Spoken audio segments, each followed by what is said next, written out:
പരിശുദ്ധമായ ഖുർആനിലൂടെ അല്ലാഹു സുബ്ഹാനഹു വ തആല വ്യക്തമായി പറയുകയാണ്, നബിയേ നബിയേ താങ്കൾ സ്മരിക്കണേ റസൂലേ, ഈ സമൂഹത്തിന് പറഞ്ഞു കൊടുക്കണേ ഹബീബേ. വെളിയങ്കോട് ഉമർ ഖാദി റളിയല്ലാഹു അൻഹു തിരുസവിധത്തിൽ അവിടുത്തെ ഉറൂസോടനുബന്ധിച്ചുകൊണ്ട് വന്നു ചേർന്നിട്ടുള്ള സഹോദര സഹോദരി, പഠിച്ചു വെക്കേണ്ട പാഠമാണ്. ഇന്ന് മനുഷ്യൻ സമ്പത്തിലേക്ക് കടന്നു പോകുമ്പോ റബ്ബിനെ ചിന്തിക്കാത്തവനായി പോകുകയാ, സമ്പത്തിൽ മതിമറന്നുകൊണ്ട് നിലകൊള്ളുന്നവനായി പോയാണ്. ഒരു വേള സമ്പത്തുണ്ടാകുന്ന സന്ദർഭത്തിൽ പടച്ച റബ്ബിനെ മറക്കുന്ന ആളുകളുണ്ട്, സമ്പത്ത് കുറയുന്ന സന്ദർഭത്തിലും അള്ളാഹുവിനെ ഓർക്കാത്തവരുണ്ട്. എന്നാൽ ഈ രണ്ട് സന്ദർഭങ്ങളിലും അള്ളാഹുവിനെ ഓർത്ത് ജീവിച്ചതായ അടിമയാണ് ബഹുമാനപ്പെട്ടതാകുന്ന സയ്യിദുനാ അയ്യൂബ് അലൈഹിസ്സലാം. വദ്കുർ അബ്ദനാ അയ്യൂബ്, നബിയേ നബിയേ നമ്മുടെ ദാസനായ അയ്യൂബിനെ കുറിച്ച് ഓർക്കണേ ഓർക്കണേ, അവരെ ഒന്ന് സ്മരിക്കണേ റസൂലേ.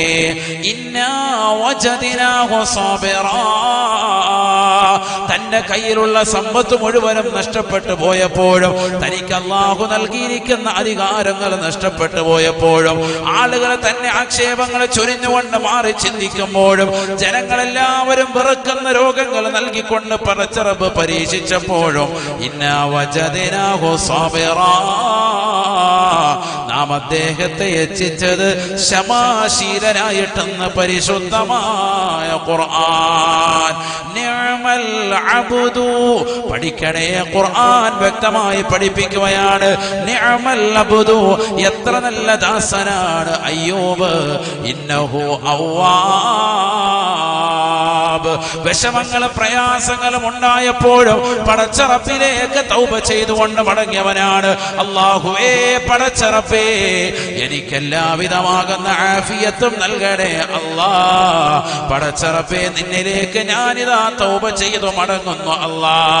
തെറ്റുകൾ ചെയ്യാതെ പടച്ച റബ്ബിലേക്ക് സദാ സമയവും ഹൃദയവും ശരീരവും തിരിച്ചതാകുന്ന അയ്യൂബ് നബി അലൈഹിസ്സലാമിന് അല്ലാഹു സുബ്ഹാനഹു വ തആല ശരീരമാസകലം പടർന്ന് പന്തലിക്കുന്ന രോഗം നൽകിയിട്ട് പോലും പടച്ച റബ്ബിനെ മറക്കാതെ ദിക്റിലുമായി കഴിഞ്ഞുകൂടിയതായ വ്യക്തിത്വമായ അയ്യൂബ് നബി അലൈഹിസ്സലാം, അദ്ദേഹത്തെ കുറിച്ച് ഖുർആൻ വാനോളം പുകഴ്ത്തുകയാണ്. നിഅമൽ അബ്ദു ഇന്നഹു അവ്വാബ്.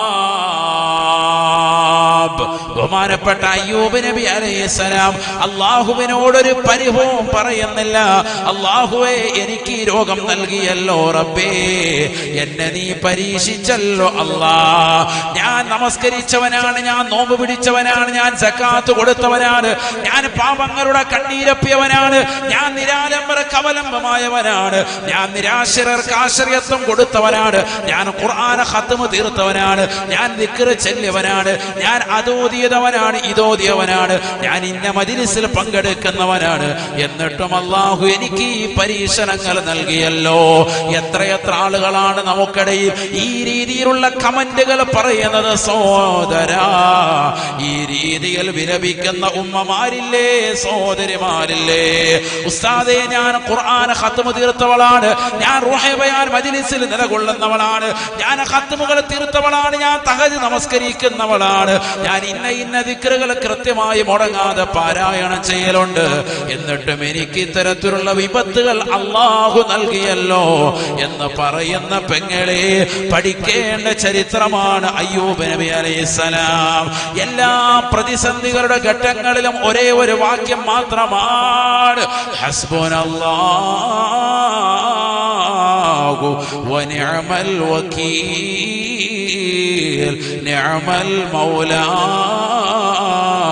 വനിഅമൻ നസീർ. മഹാനായ ഇബ്രാഹിം നബി അലൈഹിസ്സലാമിനെ തീക്കുണ്ടാരത്തിലേക്ക് വലിച്ചെറിഞ്ഞപ്പോഴും ബഹുമാനപ്പെട്ടവരുടെ ചുണ്ടിൽ തത്തിക്കളിച്ച ദിക്റും ഇത് തന്നെയാണ്. അയ്യൂബ് നബി അലൈഹിസ്സലാം പ്രതിസന്ധികളുടെ കയത്തിലേക്ക് മുങ്ങിത്താഴുമ്പോഴും ബഹുമാനപ്പെട്ടവർ പറയുന്ന വചനം ഹസ്ബുനല്ലാഹു വനിഅമൽ വകീൽ. എനിക്ക് സമ്പത്ത് നൽകിയത് അല്ലാഹുവാണ്.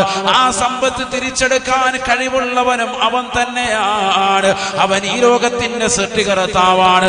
അവൻ ഈ ലോകത്തിന്റെ പരിപാലകനാണ്. അവൻ ഈ ലോകത്തിന്റെ സർവാധികാരിയാണ്. ഈ ലോകത്തുള്ള സർവ്വ ജീവജാലങ്ങൾക്കും ആഹാരം നൽകുന്നവനാണ്. അങ്ങകലെ കത്തിച്ചൊലിക്കുന്നതാകുന്ന നരകകുണ്ടാരങ്ങളെ സൃഷ്ടിച്ചതും അല്ലാഹുവാണ്, പടച്ചറപ്പാണ്. ലോകത്തുള്ള സർവ്വ സൃഷ്ടിജാലങ്ങൾക്കും ആഹാരം നൽകുന്നവൻ അവനാണ്. അവൻ എന്ത് തീരുമാനിക്കുന്നുവോ ആ തീരുമാനത്തിൽ ഞാനിതാ പരിപൂർണമായി ഉറച്ചു നിൽക്കുന്നു എന്ന് പറഞ്ഞുകൊണ്ട് അയ്യൂബ് നബി അലൈഹിസ്സലാം പരിപൂർണമായി ക്ഷമ അവലംബിക്കുകയാ.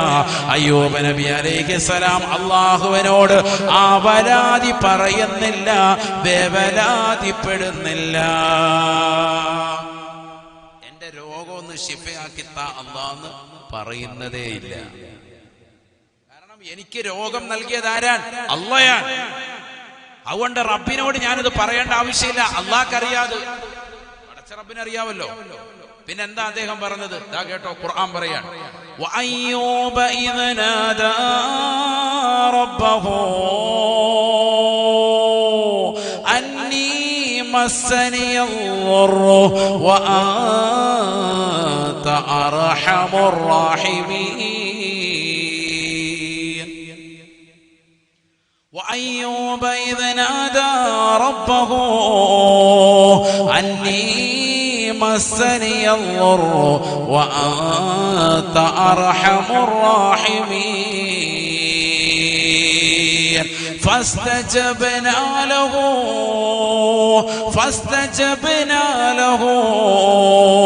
فكشفنا ما به من ضر وآتيناه أهله ومثلهم معهم من رحمتنا وذكرى للعابدين. പരിശുദ്ധമായ ഖുർആൻ സുവ്യക്തമായ സൂറത്തുൽ അംബിയായിലൂടെ അല്ലാഹു വ്യക്തമാക്കുകയാണ്. അയ്യൂബ് നബി അലൈഹിസ്സലാം പടച്ച റബ്ബിനോട് പറയുകയാണ്, അല്ലാഹുവേ, പടച്ച റബ്ബേ, അന്നീ മസ്സനിയദ്ദുർറു, എനിക്ക് വല്ലാത്ത ദുരിതം വന്നിരിക്കുന്നു അല്ലാഹ്, വഅൻത അർഹമുർ റഹീമീൻ, നീ കാരുണ്യവാനാണ് അല്ലാഹ്, നീ കരുണാമയനാണ് അല്ലാഹ്. ഇത് ശിഫയാക്കി തരണമെന്ന് പറയുന്നില്ല, ഞാൻ ബുദ്ധിമുട്ടിലും പ്രയാസത്തിലുമാണ്, നീ കാരുണ്യവാനാണ്. അവസാന ഘട്ടത്തിൽ ബഹുമാനപ്പെട്ടവർ പറയാൻ, നാട്ടുകാരുപേക്ഷിച്ചു, സമൂഹം ഉപേക്ഷിച്ചു, സമുദായം ഉപേക്ഷിച്ചു, ആകെയുള്ളത് ഭാര്യ. ബഹുമാനപ്പെട്ടവർ ഒമാനിലേതാകുന്ന പവിത്രമാക്കപ്പെട്ടതാകുന്ന അവിടുത്തെ മക്കാമിന്റെ പരിസരത്തുള്ളതാകുന്ന ഒരു ചെറിയതാകുന്ന മനോഹരമാകുന്ന ഒരു അരുവിയുണ്ട്. അതിന്റെ പരിസരത്ത് ബഹുമാനപ്പെട്ടവർ വരികയാണ്. ഒരു മരത്തിന്റെ തണലിൽ തന്റെ പ്രിയപ്പെട്ട ഭാര്യയുടെ മടിയിൽ തലവെച്ചുകൊണ്ട് കിടന്നിട്ട് പറഞ്ഞു, അന്നീ മസ്സനിയദ്ദുർറു, പടച്ച റബ്ബേ, ബുദ്ധിമുട്ട് വന്നിട്ടുണ്ട്, ദുരിതം വന്നിട്ടുണ്ട്, വല്ലാതെ പ്രയാസമാണ്, ശരീരമാസകലം വ്രണം വന്ന് ബുദ്ധിമുട്ടാണ്. വഅൻത അർഹമുർ റഹീമീൻ, നീ കരുണാമയനാണ് അല്ലാഹ്. ഫസ്തജബ്നാ ലഹു, ബഹുമാനപ്പെട്ടവർക്ക് അല്ലാഹു സുബ്ഹാനഹു വ തആല ഉത്തരം നൽകിയത്രേ. ഫകശഫനാ മാ ബിഹി മിൻ ളുറിൻ, അല്ലാഹു സുബ്ഹാനഹു വ തആല ആ സംഭവിച്ചു പോയതാകുന്ന ബുദ്ധിമുട്ട് പരിപൂർണമായി മാറ്റിക്കൊടുക്കുകയാണ്. സുബ്ഹാനല്ലാഹ്. അദ്ദേഹത്തോട് അല്ലാഹു സുബ്ഹാനഹു വ തആല പറയുകയാണ്, ഹാദാ മുഗ്തസലും ബാരിദുൻ വശറാബ്. ബഹുമാനപ്പെട്ടവർക്ക് രണ്ട് അരുവികൾ കാണിച്ചു കൊടുത്തിട്ട് പറയുന്നു, അല്ലയോ അയ്യൂബേ, ഈ രണ്ട് അരുവികളിൽ നിന്ന് നീ എടുക്കണേ. ഇതാ തണുത്തതാകുന്ന മനോഹരമായ ശുദ്ധജലമാ, കുളിക്കാനുള്ള വെള്ളമാണ്.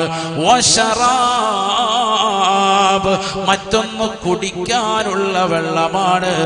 ഈ രണ്ട് അരുവികൾ കുളിക്കാനും കുടിക്കാനും ഉപയോഗിക്കണേ. നിനക്ക് നാം നൽകുന്ന അരുവിയാണ്. നിന്റെ കാലിട്ടൊന്ന് ജസ്റ്റ് ഒന്ന് അടിക്കാൻ പറഞ്ഞു. അല്ലാഹ് പറഞ്ഞു ആരോട്? ബഹുമാനപ്പെട്ട അയ്യൂബ് നബി അലൈഹിസ്സലാമിനോട്. മറ്റൊരായത്താണ്, നിന്നെ കാലുകൊണ്ടൊന്ന് ചവിട്ടണേ. ഇതാ നിനക്ക് മനോഹരമായ കുളിക്കാനും കുടിക്കാനുമുള്ള വെള്ളം നിന്റെ കാൽ ചുവട്ടിൽ ഇതാ റെഡിയാണ്. നമ്മള് പെരുന്നാളിന്റെ സന്ദർഭത്തിൽ ബഹുമാനപ്പെട്ട ഇസ്മായിൽ നബി അലൈഹി സ്വലാമിന്റെ ചരിത്രം പറയുമ്പോൾ സംസമിനെ കുറിച്ച് പറയുമ്പോൾ നമ്മൾ പഠിച്ചിട്ടുണ്ട്. ഇസ്മായിൽ നബി അലൈഹി സ്വലാമിന്റെ പാദമിച്ചടിച്ച സ്ഥലത്താണ് എന്ത് വന്നത്? സംസം. ഇന്ന് ഭൂമിയിൽ നിലകൊള്ളുന്ന ഏറ്റവും ശ്രേഷ്ഠമായ വെള്ളമാണ് ഏത്? സംസം. ഇന്ന് ഭൂമിയിലുള്ളതിൽ ഏറ്റവും ശ്രേഷ്ഠമായത് അതാണ്. അഫ്ളലുൽ മിയാഹി മാഉൻ ഖദ് നബാ മിൻ ബൈനി അസാബിഇൻ നബിയിൽ മുത്തബാ യലീഹി മാഉ സംസമുൻ ഫൽ കൗസറു ഫാമിസറനൈൻ ثم باقي الانهر. ലോകത്തെ ഏറ്റവും ശ്രേഷ്ഠമായ വെള്ളം മഹത്തുക്കളാകുന്ന ഇമാമികൾ രേഖപ്പെടുത്തുന്നു. കൻസുർ റാഗബീൻ എന്ന് പറയുന്ന അതിശ്രേഷ്ഠമായ മഹല്ലി എന്നറിയപ്പെടുന്ന ഗ്രന്ഥം, മഹല്ലി ഇമാമിന്റെ ഗ്രന്ഥം, അതിന്റെ 1-ാം വാല്യം 18-ാമത്തെ പേജിൽ ഖല്ലൂബി ഉമൈറ എന്ന ഷറഹിൽ ഈ ബൈത്ത് കിടപ്പുണ്ട്. അഫ്ളലുൽ മിയാഹി മാഉൻ ഖദ് നബാ മിൻ ബൈനി അസാബിഇൻ നബിയിൽ മുത്തബാ യലീഹി മാഉ സംസമുൻ ഫൽ കൗസറു ഫാമിസറനൈൻ ثم باقي الانهر. ലോകത്തെ ഏറ്റവും ശ്രേഷ്ഠമായ വെള്ളം മുത്തുനബി സല്ലല്ലാഹു അലൈഹി വസല്ലമ തങ്ങളുടെ സംശുദ്ധമാക്കപ്പെട്ടതാകുന്ന വലത് കൈയുടെ 2 വിരലുകൾക്കിടയിലൂടെ ഉത്ഭവിച്ചതാണ്. അത് ഹുദൈബിയയിൽ വെച്ചുകൊണ്ട് നടന്ന സംഭവമാണ്. വെള്ളമില്ലാതെ വിഷമിച്ചതാകുന്ന 1500ഓളം വരുന്ന സ്വഹാബത്ത് കുടിക്കാനും കുളിക്കാനും വുളൂ ചെയ്യാനും ഒന്നുമില്ല എന്ന് പറഞ്ഞപ്പോ ഉള്ള വെള്ളം കൊണ്ടുവരാൻ പറഞ്ഞു. അതിനുള്ളിലേക്ക്, ആ പാത്രത്തിനുള്ളിലേക്ക് പരിശുദ്ധ പ്രവാചകൻ തന്റെ ശറഫാക്കപ്പെട്ട കൈ വെച്ചു. സുബ്ഹാനല്ലാഹ്, വലത് കൈയുടേതാകുന്ന 2 വിരലുകൾക്കിടയിൽ നിന്ന് ഉത്ഭവിച്ചു.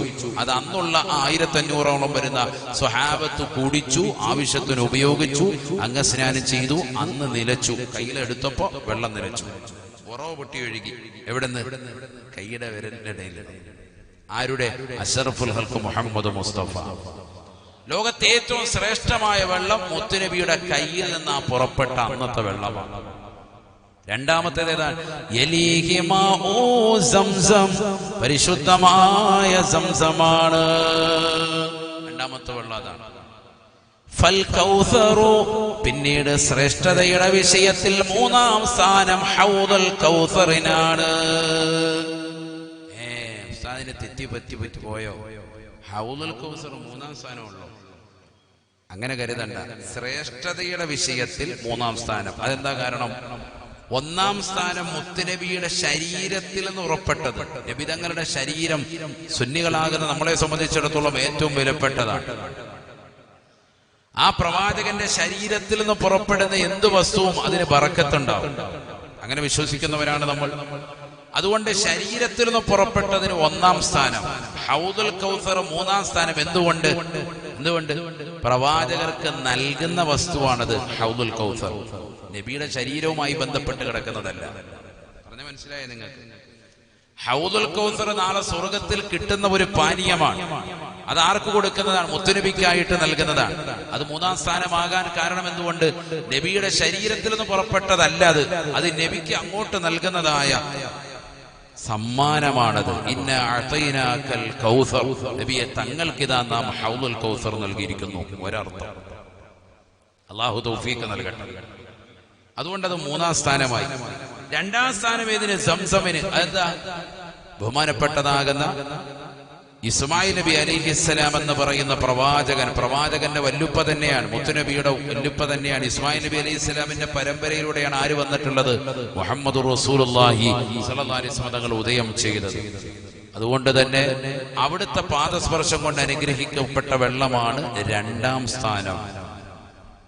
3 ഹൗദുൽ കൗസർ. പക്ഷെ ഹൗദുൽ കൗസറിന് വേറെ മഹത്വമുണ്ട്. പറഞ്ഞപ്പോ ഒരുപാട് അങ്ങോട്ട് ഞാൻ തിരിച്ചു വരാം. വേറെ ശ്രേഷ്ഠതകളുണ്ട്. നബിയുനാ റസൂലുള്ളാഹി സ്വല്ലല്ലാഹു അലൈഹി വസല്ലം തങ്ങൾ പറഞ്ഞില്ലയോ, അഹ്ലാ മിനൽ അസലി വഅബയദു മിനൽ ലബനി, പാലിനേക്കാൾ വെണ്മയാണ്, തേനിനേക്കാൾ മധുരമാണ്. പാലിനേക്കാൾ നല്ല വെളുപ്പ് തൂവെള്ളയാണ് ഇത് ഹൗദുൽ കൗസർ. തേനിനേക്കാൾ മധുരമാണ്. മൻ ശരിബ മിൻഹാ ലം യളമഅ ബഅദഹാ അബദാ, അതിൽ നിന്നൊരൊറ്റ കവിള് കുടിച്ചാൽ തന്നെ പിന്നീട് ഒരിക്കലും ദാഹനം ഉണ്ടാവുകയില്ല എന്നും നബിയുനാ റസൂലുള്ളാഹി. ഇതൊക്കെ ഹൗദുൽ കൗസറിന്റെ മഹത്താണ്. അത് അതിന്റെ ശ്രേഷ്ഠത. അപ്പം ശ്രദ്ധിക്കൻ, 1ാം സ്ഥാനം മുത്തുനബി സല്ലല്ലാഹു അലൈഹി വസല്ലം തങ്ങളുടെ ശരീരത്തിൽ നിന്ന് ഹുദൈബിയയിൽ വെച്ചുകൊണ്ട് ഉത്ഭവിച്ചതാകുന്ന വെള്ളം. അത് കഴിഞ്ഞിട്ടുണ്ട്, ഇനി ആ വെള്ളം ഇല്ല.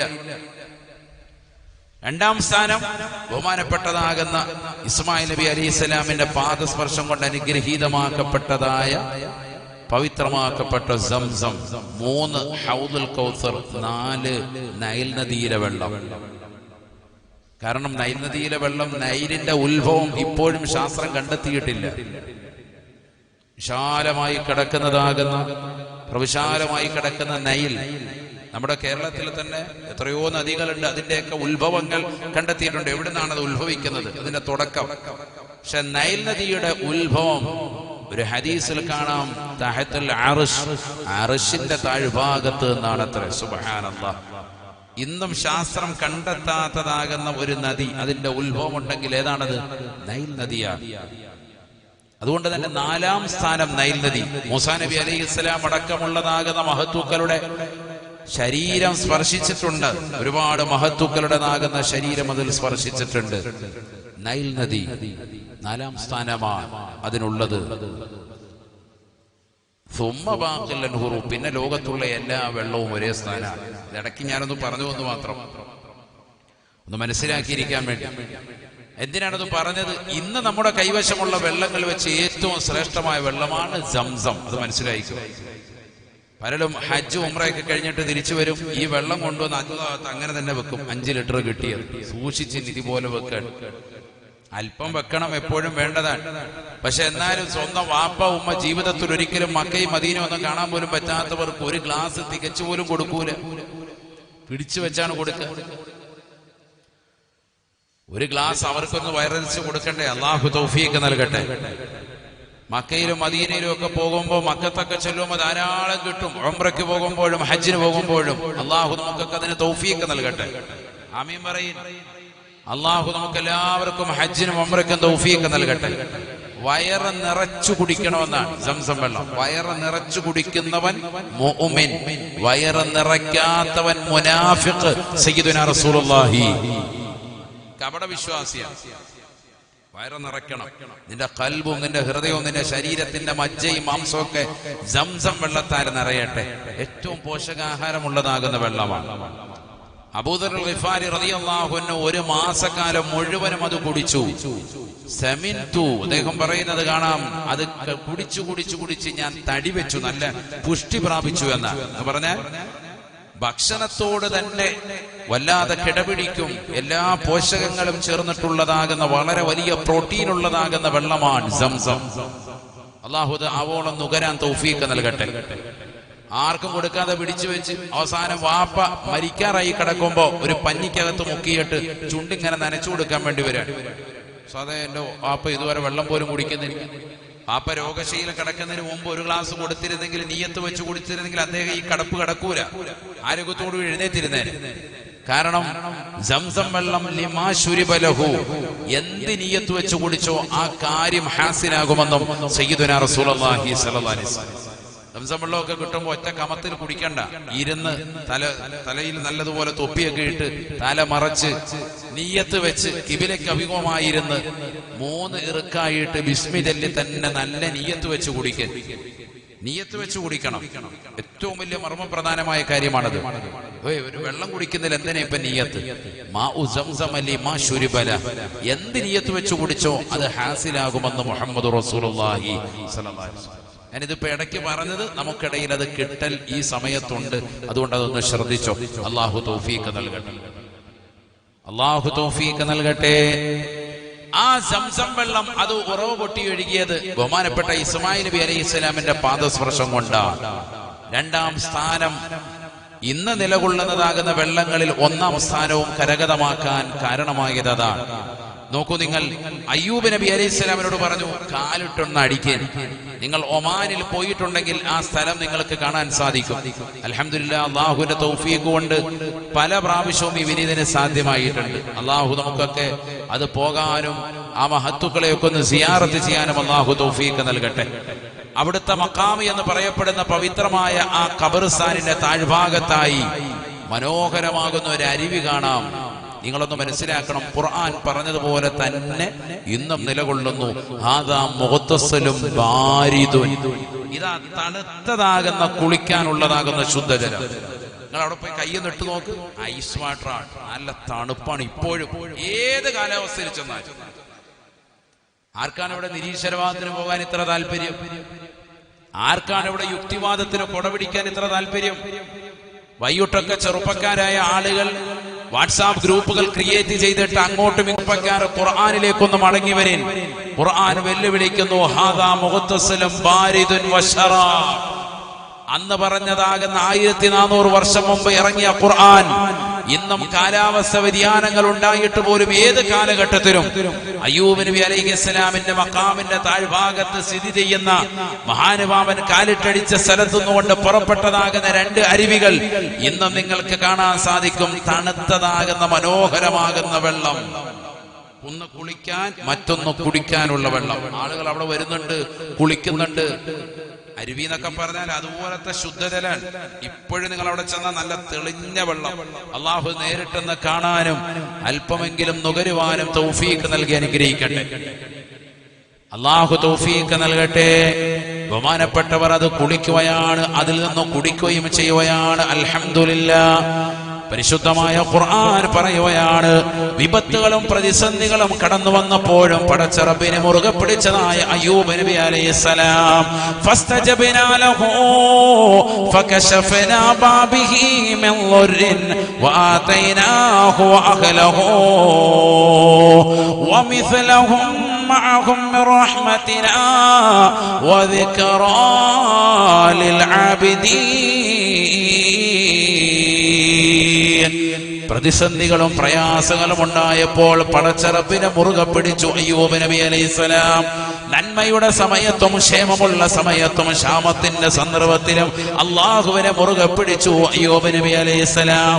ആരോഗ്യമുള്ള ഘട്ടത്തിലും അനാരോഗ്യത്തിന്റെ അവസ്ഥയിലും അള്ളാഹുവിനെ ശുക്ർ ചെയ്ത് നിലകൊണ്ടു അയ്യൂബ് നബി അലൈഹിസ്സലാം. അതുകൊണ്ട് തന്നെ പടച്ച റബ്ബ് വിളിക്കുന്നത് അയ്യൂബിന് സാബിർ, ക്ഷമാശീലനാകുന്ന വ്യക്തിത്വമാണ്. അള്ളാഹുവിന് ഇഷ്ടദാസന്മാരിൽ പ്രമുഖനാണ് അയ്യൂബ് നബി അലൈഹിസ്സലാം. അദ്ദേഹത്തിന്റെ കുടുംബത്തെയും നാം തിരിച്ചു നൽകി. വആതൈനാഹു അഹ്ലഹു വമിസ്ലഹും മഅഹും മിർ റഹ്മതിനാ. മുമ്പുണ്ടായിരുന്നതിനേക്കാൾ ഇരട്ടി സമ്പത്തും മുമ്പുണ്ടാതിനേക്കാൾ ഇരട്ടി സന്താനങ്ങളും ഇണകളും നാം നൽകി അദ്ദേഹത്തിന് അനുഗ്രഹിച്ചു. ഖുർആനാണ്. വആതൈനാഹു അഹ്ലഹു വമിസ്ലഹും മഅഹും മിർ റഹ്മതിനാ. നേരത്തെ ഉണ്ടാതിനേക്കാളൊക്കെ ഇരട്ടി കൊടുക്കാൻ. എന്താ കാരണം? വിഷമവും പ്രയാസവും ഉണ്ടായപ്പോഴും അല്ലാഹയെ മുറുകെ പിടിച്ചു. ഇന്ന് നമുക്കില്ലാതെ പോയ വസ്തുത അതാണ്. ഇന്ന് നമ്മുടെ തലമുറയിൽ നഷ്ടപ്പെട്ടു പോയതാണ്. 2 രീതിയിലുള്ള മനുഷ്യന്മാരുണ്ട്. ഒന്ന്, സമ്പത്ത് കൂടുമ്പോൾ പടച്ച റബ്ബിനെ തീരെ ഓർക്കാത്ത വിഭാഗം ആളുകളുണ്ട്. എന്നാൽ സമ്പത്ത് കൂടുന്ന സന്ദർഭത്തിലും ഓർക്കുന്നവരുമുണ്ട്, വളരെ കുറഞ്ഞ വിഭാഗം. മറ്റു ചില വിഭാഗങ്ങൾ സമ്പത്തില്ലാതെ വരുമ്പോൾ മാത്രം അള്ളാഹു ഓർക്കും. അപ്പൊ പള്ളിക്കകത്തുണ്ട് സാറേ എന്തെങ്കിലും ഒരു ദിക്ർ തരണം, രക്ഷപ്പെടാൻ വേണ്ടിയാ. ആ ലാഹവരുടെ ഇജാത്ത് കിട്ടിയിരുന്ന കൊള്ളായിരുന്നു. ഏത് സൂറത്താണ് ഓതേണ്ടത്? സമ്പത്തില്ല, ബുദ്ധിമുട്ടാണ്, ഞെരുക്കമാണ്, പ്രയാസം. കാശില്ലാത്ത സമയത്ത് ഹാജിയർ 5 വക്കത്ത് പള്ളിയിലുണ്ട്. ബിസിനസ്സും മറ്റു വിഷയങ്ങളൊക്കെ ഒന്ന് കൂടി നോക്കി ആ മനുഷ്യൻ നേരെ തിരിച്ചാണ്. ഒറ്റ വക്കത്ത് പള്ളിയിലില്ല, ജുമഅക്കില്ല, ജമാഅത്തിനില്ല, വക്കത്തുകൾക്കില്ല, എല്ലാം പിറകോട്ട്. അവിടെ ഇന്ന് പ്രസംഗമുണ്ട്. എന്താണ് ഓൺലൈനിൽ വല്ല ഇച്ചിരി നേരം കേട്ട റാഹത്താണ്. അല്ല നേരിട്ട് പോയിരുന്ന എല്ലാം പിരിവൊക്കെ ചോദിച്ചാൽ കൊടുക്കേണ്ടി വരത്തില്ലേ? നമുക്ക് ഓൺലൈനിൽ ഇരുന്ന് കേൾക്കാം. അങ്ങനെ ചിന്തിച്ച് വീട്ടിലിരിക്കുന്ന ആളുകളുണ്ട്. സദസ്സിലേക്ക് വരാൻ താല്പര്യമില്ലാതെ നിലകൊള്ളുന്നതാകുന്ന ആളുകൾ ധാരാളമുണ്ട്. നമുക്ക് ആ ഉള്ള സമയത്ത് തന്നെ എത്രയോ വീഡിയോസുകൾ കാണാം. ഇടയ്ക്കൊന്ന് കയറി നോക്കിയാൽ പോരെ യൂട്യൂബിൽ. അവിടെ ചെന്നിരുന്ന നേരെ ആ സദസ്സ് തന്നെ വീക്ഷിക്കണം. വീട്ടിലിരുന്ന റാഹത്തായിട്ട് പലതും കാണാം. ഇഷ്ടംപോലെ വ്യത്യസ്തമാകുന്ന ഫുഡീസിന്റെ വ്യത്യസ്തമാകുന്ന സംഭവങ്ങളൊക്കെ സബ്സ്ക്രൈബ് ചെയ്ത് വെച്ചിട്ടുണ്ട്. ബെല്ലൈക്കൺ അമർത്തി വെച്ചിരിക്കുകയാണ്. ഇഷ്ടം പോലെതാകുന്ന കാര്യങ്ങളൊക്കെ ഇതൊക്കെ കണ്ടും രസിച്ചും ഒക്കെ വീട്ടിലാണെങ്കിൽ ഇതെല്ലാം നടക്കും. അവിടെ പോയിരുന്ന ഇതൊന്നും നടക്കൂല. അതുകൊണ്ട് ഇതൊക്കെ നമുക്ക് ഒഴിവാക്കാം എന്ന് പറഞ്ഞ് നിലകൊള്ളുന്ന ആളുകൾ നമുക്കിടയിൽ എത്രയാണ്. സമ്പത്ത് പടച്ചറബ് നൽകിയിട്ട് അത് ദീനിനു വേണ്ടി ചെലവഴിക്കാതെ മാറി ചിന്തിക്കുന്ന ആളുകൾ എത്ര പേരാണ്. അള്ളാഹു നമ്മളെ കാത്ത് സംരക്ഷിക്കട്ടെ. അള്ളാഹുവേ ഞങ്ങളെ നീ കാത്ത് സംരക്ഷിക്കണേ. അല്ലാ നീ പരിപൂർണമായ സംരക്ഷണം നൽകണേ. അല്ലാ നബീന റസൂലുള്ളാഹി സ്വല്ലല്ലാഹു അലൈഹി വസല്ലമ തങ്ങൾ പറയുകയാണ്, ഫവല്ലാഹി മൽ ഫഖറ അഖ്ശാ അലൈക്കും വലാകിൻ അഖ്ശാ അലൈക്കും അൻ തുബ്സത ദുനിയാ. അല്ലയോ പ്രിയപ്പെട്ട സ്വഹാബ, ഈ ലോകത്തിന്റെ തമ്പുരാനായ ജഗന്നിയന്താവായ പരിപാലകനാകുന്ന പടച്ചറബിനെ തന്നെയാണ് സത്യം. നബിയനാ റസൂലുള്ളാഹി സ്വല്ലല്ലാഹു അലൈഹി വസല്ലമ തങ്ങൾ പറയുകയാണ്, വൽ ഫഖറ അഖ്ശാ അലൈക്കും, നിങ്ങളുടെ മേൽ ഞാൻ ഭയപ്പെടുന്നത് ദാരിദ്ര്യമല്ല, വലാകിൻ അഖ്ശാ അലൈക്കും അൻ തുബ്സത ദുനിയാ. ഈ ഭൗതിക ലോകത്തിന്റെ ആഡംബര ആസ്വാദനങ്ങൾ നിങ്ങൾക്ക് മേൽ തുറക്കപ്പെടുന്നതിനെയാണ് ഞാൻ ഭയക്കുന്നത്. സഹാബാ വലാകിൻ അഖ്ശാ അലൈക്കും അൻ തുബ്സത ദുനിയാ കമാ ബുസിതത് അലാ മൻ കാന ഖബ്ലകും. നിങ്ങൾക്ക് മുമ്പുണ്ടായിരുന്നതായ വ്യക്തികൾക്ക് ഈ ഭൗതിക ലോകം വിശാലമാക്കപ്പെട്ടതുപോലെ നിങ്ങൾക്ക് മുമ്പാകെ ദുനിയാ വിശാലമാക്കപ്പെടുന്നതിനെയാണ് ഞാൻ ഭയക്കുന്നത് എന്ന് നബിയുനാ റസൂലുള്ളാഹി ആദരവായ പ്രവാചകർ സ്വല്ലല്ലാഹു അലൈഹി വസല്ലമ തങ്ങൾ 1400 വർഷം മുമ്പ് പറഞ്ഞത് ഈ സമൂഹത്തിലേക്ക് ചേർത്ത് നോക്കിയിട്ട് എത്രയോ ശരിയാണ്. ഭൗതിക ലോകത്തിന്റെ ആഡംബര ആസ്വാദനങ്ങളിൽ മുഴുകി ജീവിക്കുന്നവരല്ലേ ബാങ്ക് വിളിക്കുമ്പോ പള്ളിയുടെ മിനാരങ്ങൾ ശ്രവണ സുന്ദരമായ ബാങ്കുകൾ കേൾക്കുമ്പോ അതിന് ഇജാബത്ത് കൊടുക്കാതെ തിരിഞ്ഞു നിൽക്കുന്നവരല്ലേ. സുബ്ഹിയുടെ ബാങ്ക് മുഴങ്ങുകയാണ്, അസ്സലാത്തു ഖൈറും മിനൻ നൗം, ഉറക്കിനേക്കാൾ നിനക്ക് ഏറ്റവും ഉത്തമം സഹോദരാ നമസ്കാരമാണ്. അസ്സലാത്തു ഖൈറും മിനൻ നൗം, ഹയ്യ അലസ്സലാഹ്, ഹയ്യ അലൽ ഫലാഹ്. നമസ്കാരത്തിലേക്ക് വരൂ, വിജയത്തിലേക്ക് വരൂ മുഅ്മിനേ. എത്രയോ മിനാരങ്ങളിലൂടെയാണ് ബാങ്കുകൾ മുഴങ്ങുന്നത്. അല്പനേരം മുമ്പ് ഈശയുടെ ബാങ്ക് കൊടുത്തപ്പോൾ എത്രയോ പള്ളികളാണ് വെളിയങ്കോടിന്റെ പരിസരങ്ങളിലുള്ളത് എന്ന് ചിന്തിക്കാൻ നമുക്കറിയില്ലേ. പ്രിയപ്പെട്ട മുസ്ലിമേ, ഈ ബാങ്ക് വിളിക്ക് ഉത്തരം കൊടുക്കാതെ നമ്മൾ നിലകൊള്ളുന്നതിൽ എന്ത് അർത്ഥമാണുള്ളത്? സുബഹി നമസ്കരിക്കാതെ ഖളാ ആക്കി ഉറങ്ങിക്കിടക്കുന്ന എത്രയോ മുസ്ലിം ചെറുപ്പക്കാരുണ്ട്, എത്രയോ സഹോദരങ്ങളുണ്ട്. ആഖിറത്തിൽ വലിയ ഹിസാബ് നമുക്കുണ്ടാകുമേ. ദുനിയാവിന്റെ പിറകെ ജീവിക്കുന്ന സമൂഹമായി നമ്മൾ മാറരുതേ. ഹബീബായ റസൂലുള്ളാഹി സ്വല്ലല്ലാഹു അലൈഹി വസല്ലമ തങ്ങൾ പറയുകയാണ്, ഈ ദുനിയാവ് നിങ്ങളുടെ മേൽ വിശാലമാക്കപ്പെടലാണ് എനിക്ക് ഏറ്റവും ഉള്ളത് ഭയപ്പാട്. അല്ലാതെ നിങ്ങളുടെ മേൽ ദാരിദ്ര്യം കമ്മിഞ്ഞു കൂടുമെന്നല്ല. നിങ്ങൾക്കൊരിക്കലും ദാരിദ്ര്യം ഉണ്ടാകെ കടന്നു വരുമെന്ന് വരുമെന്ന് ഞാൻ ഭയക്കുന്നില്ല എന്ന് ഹബീബ് മുഹമ്മദ് മുസ്തഫ. നിങ്ങൾക്ക് ദാരിദ്ര്യമുണ്ടാകുമെന്നുള്ള ഭയപ്പാട് എനിക്കില്ല. എനിക്ക് ഭയം എന്താ? നിങ്ങൾക്ക് സമ്പത്ത് കൂടുതലാണ്. ഹബീബ് മുഹമ്മദ് മുസ്തഫ നബി പറഞ്ഞത് ഇന്ന് നമ്മളിലേക്ക് ചേർത്ത് നോക്കിയിട്ട് എത്ര കറക്റ്റാണ്.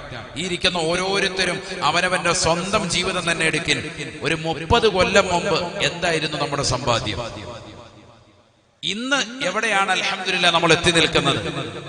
ഇന്ന് നിന്റെ കയ്യിൽ വാച്ച് വന്നു, ഇന്ന് നിന്റെ കൈകളിൽ സമ്പത്ത് അധികമായി വന്നു, അലമാരയ്ക്കുള്ളിൽ ലക്ഷക്കണക്കിന് രൂപകൾ വന്നു, ബാങ്കിൽ ഡെപ്പോസിറ്റ് ഉണ്ടായി.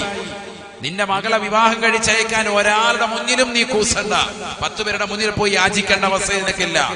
നിനക്ക് പ്രവാസ ലോകം അല്ലാഹു വിശാലമാക്കി. നാട്ടിൽ തന്റെ ഉന്നതമായ ബിസിനസിന്റെ ശൃംഖലകൾ പടച്ചിറപ്പ് തുറന്നിട്ട് തന്നു. വിശാലമാകുന്ന ജീവിതം, സന്തോഷകരമാകുന്ന ജീവിതം. നിന്റെ ഭാര്യയ്ക്കോ സന്തോഷകരമാകുന്ന നിലയ്ക്ക് എല്ലാ വസ്തുക്കളും വീട്ടിലടുപ്പിച്ചു. എല്ലാ മെഷീനുകളും വന്നു, എല്ലാ മോട്ടോർ സംവിധാനങ്ങളും വന്നു, എല്ലാം സ്വിച്ചിൽ വന്നു. കൈവിരൽ തുമ്പുകളിലേക്ക് അല്ലാഹു എത്തിച്ചു തന്നിരിക്കുകയാണ്. 30 കൊല്ലം മുമ്പ് എവിടെയായിരുന്നു നീ? വീട്ടിൽ കരണ്ടില്ലാത്ത അവസ്ഥ, വളരെ പ്രതിസന്ധിയിൽ, സാമ്പത്തികമായി ഞെരുക്കം. ഇന്ന് കാണുന്ന മോട്ടോർ സംവിധാനങ്ങളോ മെഷീൻ സംവിധാനങ്ങളോ ഇല്ലാതെ എത്രയോ കിലോമീറ്ററുകൾ ദൂരെ പോയിട്ടാണ് നീ അരി പൊടിച്ചു കൊണ്ടുവന്നത്, ഗോതമ്പ് പൊടിച്ചു കൊണ്ടുവന്നത്. അതൊന്നും പൊടിക്കാതെ തന്നെ എങ്ങനെയെങ്കിലും ഒക്കെ വേവിച്ച് കഴിച്ചിരുന്ന ഒരു കാലഘട്ടം. ഒരിറച്ചിയുടെ ഒരു കഷ്ണം കിട്ടണമെങ്കിൽ ഏതെങ്കിലും ഒരു ഭാഗത്തെ കല്യാണമുണ്ടത് വിളിച്ചാലും വിളിച്ചില്ലെങ്കിലും അവിടെ എത്തിപ്പെടണമായിരുന്നു. ഒരു എല്ലിൻ കഷ്ണം കിട്ടിയെങ്കിൽ അത് വലിയ സന്തോഷമാകുമായിരുന്നു. പക്ഷേ ഇന്ന് ഉദ്ഹിയ്യത്തിന്റെ മാംസം നിനക്ക് 2 ആഴ്ച പിന്നിട്ടിട്ടും ഇപ്പോഴും ഫ്രിഡ്ജിൽ നിനക്ക് ഇപ്പോഴും ഇടം പിടിച്ചിരിക്കുന്നു എന്നുള്ളത് ഒരു വസ്തു.